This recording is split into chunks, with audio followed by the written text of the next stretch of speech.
నమస్తే max TV ప్రేక్షకులందరికీ క్రోధీనామ సంవత్సర ఉగాది శుభాకాంక్షలు. ఉగాది అనగానే యుగానికి ఆది అని మనందరికీ తెలుసు. అందుకే మన తెలుగు వారందరికీ ఉగాది అతిపెద్ద పండుగ.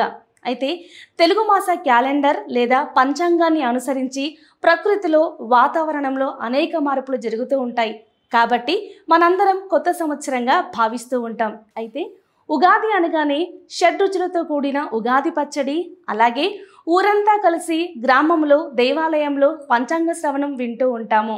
అలాగే వారి వారి వ్యక్తిగత రాశి ఫలాల గురించి తెలుసుకుంటూ ఉంటారు. అయితే ఇప్పుడు మరి క్రోధీనామ సంవత్సరానికి సంబంధించిన నవనాయకుల ఫలితాలు, అలాగే ద్వాదశి రాశుల వారి యొక్క ఫలితాలు, మౌఢ్యమి, కర్తరి, అలాగే గ్రహణములకు సంబంధించిన మరిన్ని విషయాలను మనకు తెలియజేయడానికి స్టూడియోలో ఉన్నారు ప్రముఖ జ్యోతిష్య మరియు వాస్తు పండితులు భరత్ శర్మ గారు. మరి వారిని అడిగి మరిన్ని విషయాలు తెలుసుకుందాం. నమస్కారం గురుగారు. నమస్తే గురుగారు, కర్తరి అని అంటుంటారు కదా, అసలు కర్తరి అంటే ఏంటి? ఈ కర్తరి సమయంలో మనం ఏ ఏ కార్యక్రమాలు చేయకూడదు, అలాగే కర్తరి సమయం అన్నది ఎప్పటి నుంచి ఎప్పటి వరకు? సహజంగా కర్తరి అని అంటే నిషిద్ధము అని అర్థం. శిలాగృహ కర్మాని వర్జయేత్ అని చెప్తున్నారు. అంటే రాతికి సంబంధించిన పనులు, చెక్కకు అదేవిధంగా మట్టికి సంబంధించిన పనులు ఏవి కూడా చేయరాదు అని చెప్తారు. సో ఇందులో చిన్న కర్తరి, పెద్ద కర్తరి అంటారు. అంటే వాస్తు కర్తరి అని పేరు సహజంగా. కాబట్టి ఇంటికి సంబంధించిన విషయాల్లో శంకుస్థాపనలు కానీ, తర్వాత ద్వారాలు నిలబెట్టడం కానీ, పాకలు వేయడం కానీ, షెడ్లు వేయడం కానీ, అదేవిధంగా నూతన గృహప్రవేశాలు కానీ, ఇటువంటి ఇంటికి సంబంధించి నిర్మాణానికి సంబంధించిన విషయాలు ఈ సమయం నుండి ఈ సమయాల్లో మనం మొదలు పెట్టకూడదు అని చెప్తారు. ఇందులో చిన్న కర్తరి, పెద్ద కర్తరి అని రెండు కర్తలు చెప్తున్నారు మనకు. ముఖ్యంగా చిన్న కర్తరి అనేటువంటిది మనకు చైత్ర మాసంలో చైత్ర బహుళ ఏకాదశి నుండి అంటే 4 మే 2024 నుంచి మొదలు పెడితే మనకు చిన్న కర్తరి అని చెప్పవచ్చు. అదేవిధంగా వైశాఖ మాసంలో వైశాఖ బహుళ పంచమి అంటే మంగళవారం 28 మే 2024 నుంచి మనకు పెద్ద కర్తరి అని చెప్పచ్చు. సో ఈ సమయాన మనం ఎటువంటి పరిస్థితుల్లో కూడా గృహ నిర్మాణాలు చేపట్టడం కానీ, లేదా ద్వారాలు నిలబెట్టడం కానీ, కొత్త పనులు ప్రారంభించడానికి కానీ ఈ సమయాల్లో మనం నిషేధము అని చెప్తున్నాం. తద్వారా వాస్తు దోషాలు ఆపాదించబడతాయి. కాబట్టి ఈ యొక్క ఇంటికి సంబంధించినటువంటి నిర్మాణానికి సంబంధించిన విషయాల్ని ఈ యొక్క చైత్ర వైశాఖ మాసాల మధ్యలో ఈ సంవత్సరం చేయకుండా ఉండడం చాలా మంచిది అని చెప్పవచ్చు. అలాగే గురుగారు, మౌఢ్యమి అని కూడా అంటూ ఉంటారు కదా, అలాగే గురు శుక్ర మౌఢ్యములు అనేవి ఎప్పటి నుంచి ఎప్పటి వరకు ఉన్నాయి? సహజంగా మౌఢ్యమి అనేటువంటిది తారాబలానికి సంబంధించి మనం ఏదైనా ముహూర్తం పెట్టవలసి వస్తే, ఏదైనా వివాహానికి కానీ, ఉపనయనానికి కానీ, ప్రతిష్టలకు కానీ, ఎటువంటి శుభ కార్యక్రమాలు చేయాలన్నా కూడా మనం తిథిని ఎక్కువగా మనం పరిగణనలో తీసుకోవాల్సి వస్తుంది. సో తిథిని పరిగణనలోకి తీసుకొని మనం చేసేటటువంటి సమయానికి వచ్చినప్పుడు మనం తారాబలాన్ని లెక్క వేసేటప్పుడు ముఖ్యంగా తిథి నక్షత్రాన్ని మనం పరిగణనలో తీసుకునేటువంటి సమయాన మనకు గురువు అదేవిధంగా శుక్రుడు మంచి స్థానాల్లో ఉంటేనే శుభ కార్యక్రమాలు అనేటువంటివి చేయొచ్చు అనేటువంటిది మనకు శాస్త్రం చెప్తుంది. కాబట్టి జ్యోతిష శాస్త్రం ప్రకారం ఇద్దరికి మౌఢ్యం ఉంటుంది. ఒకటి బృహస్పతి గురువుకి, రెండవది శుక్రుడికి. కాబట్టి గురు మౌఢ్యమి, శుక్ర మౌఢ్యం అని రెండు రకాల మౌఢ్యములు. సో ఈ గురు శుక్ర మౌఢ్యమిలో ఎటువంటి శుభ కార్యక్రమాలు ఏవి కూడా మనం మానవుడికి సంబంధించినటువంటివి ఏవి చేసుకోకూడదు అని చెప్తూ ఉంటారు. సో గురు మౌఢ్యమి కానీ శుక్ర మౌఢ్యమి కానీ ప్రారంభమై అంతమయ్యే వరకు కూడా ఈ యొక్క శుభ కార్యక్రమాలు ఏవి జరగవు. కాబట్టి విశేషంగా ఈ యొక్క పురోహితులకు సంబంధించిన విషయాల్లో కానీ, శుభ కార్యక్రమాల మీద ఆధారపడి ఎవరైతే వారి యొక్క వృత్తి వ్యాపార వ్యవహారాలు నడుస్తూ ఉంటాయో వారు ఖచ్చితంగా ఈ విషయాలు తెలుసుకోవాల్సిన అవసరం ఉంటుంది.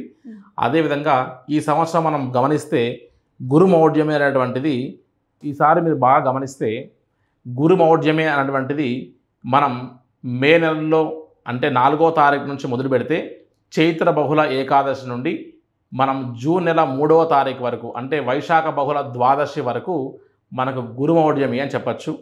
అదేవిధంగా శుక్ర మౌఢ్యమి మనం బాగా గమనిస్తే ఈ సంవత్సరం 28 ఏప్రిల్ అంటే చైత్ర బహుళ చతుర్దశి నుంచి మొదలు పెడితే తిరిగి ఆషాఢ శుద్ధ చవితి వరకు అనగా జూలై 10వ తారీఖు వరకు ఈ సంవత్సరం మనకు శుక్రమౌఢ్యం ఉంటుంది అని చెప్పచ్చు. కాబట్టి ఈ సమయాన ఎటువంటి పరిస్థితుల్లో శుభ కార్యక్రమాలు లాంటివన్నీ జరగవు, వివాహాది శుభ కార్యక్రమాలు నిషిద్ధము అని చెప్తున్నారమ్మా. గురుగారు, ప్రతి సంవత్సరం ఒక నదికి పుష్కరం వస్తూ ఉంటుంది. అయితే ఈ సంవత్సరం ఏ నదికి పుష్కరాలు రాబోతున్నాయి? అమ్మ, పుష్కరము అని అంటే 12 సంవత్సరాలకి మనం ఒకసారి వచ్చేటువంటి ఒక నదీ పుష్కరంగా భావిస్తూ ఉన్నాం. ప్రతి సంవత్సరం ఏదో ఒక నదికి పుష్కరం వచ్చినట్టుగా ఈ సంవత్సరం నర్మదా నదికి పుష్కరం వస్తుంది. కాబట్టి నర్మదా నది ఏ ఏ ప్రాంతాల్లో ప్రవహిస్తుందో ముఖ్యంగా విశేషంగా గమనిస్తే మనకు 12 జ్యోతిర్లింగాల్లో ఓంకారేశ్వర స్వామివారి క్షేత్రమైనటువంటి ఓంకారేశ్వర జ్యోతిర్లింగానికి సంబంధించినటువంటి ఒక క్షేత్రం వద్ద ఈ సంవత్సరం విశేషంగా పుష్కరం సంభవిస్తుంది నర్మదా నదికి. కాబట్టి నర్మదా నది చాలా విశేషమైనటువంటి నది.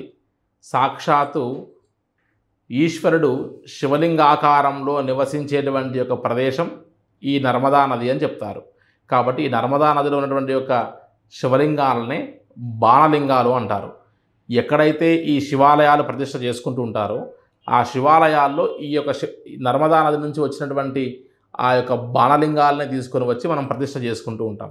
కాబట్టి విశేషమైనటువంటి యొక్క నదీ పుష్కరం ఈ సంవత్సరం మనం బాగా గమనిస్తే నర్మదా నది పుష్కరాలు మే 1వ తారీఖు అనగా చైత్ర బహుళ అష్టమి నుంచి మొదలుపెట్టి మనకు 12 రోజుల పాటు ఈ సంవత్సరం పుష్కరాలు అనేటువంటిది నర్మదా నదికి లభిస్తుంది.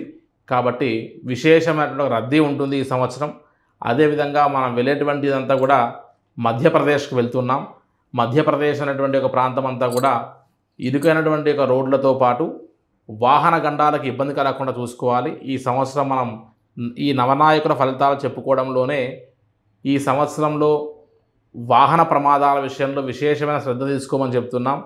అదేవిధంగా జలానికి సంబంధించినటువంటి ఒక యాత్ర విషయాల్లో కూడా శ్రద్ధ వహించమని చెప్తున్నాం. కొండ చర్యలు లాంటి యొక్క ప్రాంతాలకు వెళ్ళినప్పుడు ప్రమాదానికి గురి కాకుండా ఉండమని చెప్తున్నాం. కాబట్టి నర్మదా నది పుష్కరాలకు వెళ్ళేటువంటి వారు తగిన జాగ్రత్తలు తీసుకొని తద్వారా విశేషమైనటువంటి యొక్క పిండ ప్రదాన లాంటి కర్తవ్యులు కానీ అక్కడికి వెళ్ళి దాన ధర్మాలు కానీ అటువంటివన్నీ కూడా చేసుకొని వారి పితృదేవతలను తరింపజేసి వారందరూ కూడా ఈ యొక్క పుష్కర స్నానం చేయడం వల్ల ఆయురారోగ్యాల్ని ప్రసాదించవచ్చును అని చెప్పచ్చమ్మా. అలాగే గురుగారు, గ్రహణానికి సంబంధించి మనం ప్రతి సంవత్సరం గ్రహణాలు వస్తూనే ఉంటాయి, సూర్యచంద్ర గ్రహణాలు. అలాగే గ్రహణం టైంలో గర్భిణీ స్త్రీలు చాలా జాగ్రత్తగా ఉండమని కూడా చెప్తూ ఉంటారు. అయితే ఈ సంవత్సరంలో సూర్యచంద్ర గ్రహణాలు ఎప్పుడెప్పుడు ఉన్నాయి?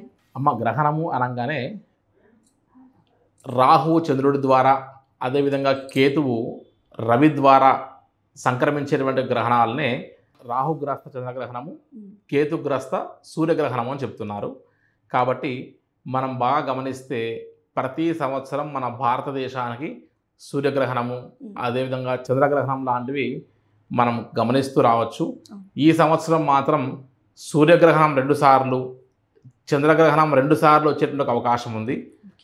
అయితే సూర్యగ్రహణము అదేవిధంగా చంద్రగ్రహణం 2 సార్లు వచ్చినప్పటికీ కూడా మన భారతదేశానికి ఈ గ్రహణం ఈ సంవత్సరం కనపడట్లేదని చెప్తున్నారు.